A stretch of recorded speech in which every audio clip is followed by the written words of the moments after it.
Hi friends, నిన్న మొక్కల కోసం నర్సరీకి వెళ్ళామండి. ఇక్కడ నిజామాబాద్ దాస్నగర్ దగ్గర మొక్కలు ఉంటాయేమో. నాకు మొక్కలు చాలా ఇష్టం కదా, ఈ గ్రిల్ పెట్టిపించాం కదా, అందుకని వెళ్ళామండి.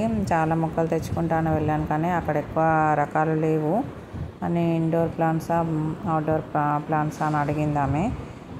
అయితే ఒక చిన్న సంఘటన జరిగిందండి. ఈ దాస్నగర్లో రోడ్డు అయితే చాలా బాగా అయింది. ఆర్మూర్కి వెళ్ళే రోడ్డు చాలా రోజులైంది ఇటు రోడ్డుకి వెళ్ళకుండా.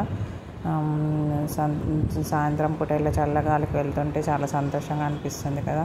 ఇంత పెద్ద పెద్ద బిల్డింగ్స్ అయినాయండి. ఇటు సైడ్ వెళ్ళలేదు ఎప్పుడు. నేను వెళ్ళేటప్పుడు కాకుండా వచ్చేటప్పుడు తీసాను. వెళ్ళేటప్పుడు చూసాను పెద్ద పెద్ద షోరూమ్ లాగా టైల్స్ షాప్స్, ఇలా చాలా పెద్ద పెద్ద షాప్స్ అయినాయండి. ఇది కూడా ఎంత పెద్ద షాప్ అయింది.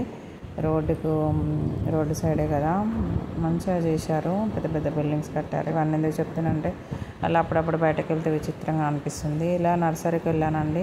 అన్నీ చాలా బాగున్నాయి మొక్కలు, కానీ చాలా కాస్ట్లీ ఉన్నాయండి. హైదరాబాద్లో ఉన్నాయేమో. మంచి రెస్పెక్ట్ ఇస్తారు, మొక్కల గురించి కూడా చెప్తారు. మట్టి కావాలంటే ఇస్తారు. ఇక్కడికి వెళ్ళాక అసలు ఆమె పట్టించుకోలేదు. మేము వెళ్తే మనమన్నా కొనడానికైతే వెళ్తాం కదా, అందరు కొనడానికే వెళ్తాం కదా, వాటైతే చూసి రాము కదా. ఆమె కొంచెం ర్యాష్గానే బిహేవ్ చేసింది. నాకైతే చాలా బాధ అనిపించింది. ఇంకా పోనీ మనకేం చేసేదని కొన్ని మొక్కలు అయితే తీసుకొని వచ్చానండి నేను. మేము వచ్చినప్పుడైతే ఇది శంఖపూలు, అది మేము వచ్చినప్పుడైతే ఏం చూపెట్టలేదు. వేరే వాళ్ళు మళ్ళీ ఫ్యామిలీ వస్తే వాళ్ళకి మరీ దగ్గరుండి అన్నీ చూపెట్టిందండి. కొంతమందిని చూస్తే పొలం చూసి అట్లా, పొలం చూసి ఇట్లా, బయట వెళ్ళినప్పుడు కూడా అలా చేస్తే బాధ అనిపిస్తుంది కదండి. ఆ మొక్కలు తీసుకోవడానికి వచ్చిన వాళ్ళు మనం చుట్టాలు కాదు, మన ఫ్రెండ్స్ కాదు కదా, అందరికి సమానంగానే చూడాలి కదా. మొక్కల గురించి చెప్పాలి. అవి ఇలా పెరుగుతాయి, ఇంట్లో పెడితే ఎలా పెరుగుతాయి, బయట పెడితే ఎలా పెరుగుతాయి అని వాటి గురించి ఏమన్నా చెప్పాలి కదా. చెప్పడం విడిచిపెట్టి అసలు నిలుకొంటారా లేదా అన్నట్టు చూసిందండి. నాకైతే చాలా బాధ అనిపించింది. ఈ మొక్క అయితే 350 అంట. ఇది సేమ్ మనీ ప్లాంట్ లానే ఉంటుంది, కానీ ఆకులు కొంచెం లావుగా ఉంటాయి. వీడియో తీయొద్దన్నారు, కానీ నా యూట్యూబ్ ఛానల్ అని చెప్పి నేను వీడియో తీసుకున్నాను. చాలామంది ఇది చామంతి పూలలోనే వెరైటీ రకం ఉంది. అలా వాళ్ళు అక్కడ ఏమేమి రకాలు ఉన్నాయో, వాళ్ళ దగ్గర ఏం స్పెషల్ ఉన్నాయో చెప్తే కదా మనకు తెలుస్తుంది. ఇది కూడా బట్టి షోపీస్ చెట్టేనంట, కానీ రేట్ అయితే బాగున్నాయండి. హైదరాబాద్లో మంచి చాలా తక్కువ ఉన్నాయి.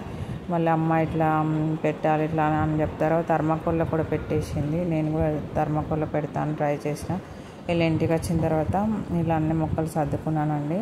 ఒకటి గులాబీ మొక్క తెచ్చుకున్నాను, అక్కడ చిన్న గణపతి ఉంటే పెట్టుకున్నాను. తులసి మొక్క పక్క ఆంటీ దగ్గర తీసుకున్నాను. ఇదైతే మందారం మొక్క తీసుకున్నాను. అమ్మవారిని తెచ్చుకున్నా కదా, మందారం పువ్వులు పెడితే మంచిగా అనిపిస్తుందని.